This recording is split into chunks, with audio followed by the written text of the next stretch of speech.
দেব না, চাইলে দেব না। তো আজকে সুপ্রিম কোর্ট বলে দিয়েছে 16 সাল থেকে যে কর্মচারী শিক্ষক শিক্ষাকর্মীদের লড়াই তার জয় হয়েছে, এবং এটা যে ফুটা সরকার 50% দিতে গেছিল, বলছে 20,000 কোটি লাগবে। মনু সিংভি হাত পা ধরেছে, বিচারপতি দয়া করে বলেছে আচ্ছা 25% দেন আপাতত, ফাইনাল জুলাই আগস্টের মধ্যে হবে, 100% টাকা দিতে হবে, বকেয়া টাকা দিতে হবে। পঞ্চম পে স্কেলে পে কমিশনের যে বকেয়া আছে 15 সাল থেকে, সব টাকা মিটাতে হবে। এ জয় অধিকারের জয়।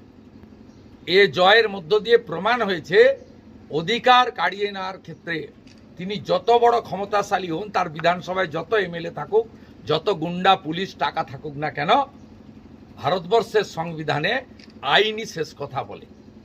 ও ঠিক একইভাবে পশ্চিমবাংলা 2,15,00,000 বেকার যুবক যুবতী, তাদের কর্মসংস্থানের অধিকার আগামী দিনে আদায় করবে, এবং পশ্চিমবাংলা এই আবর্জনা মমতা বন্দ্যোপাধ্যায় তার কোম্পানির হাত থেকে 26-এ নিষ্কৃতি পাবে।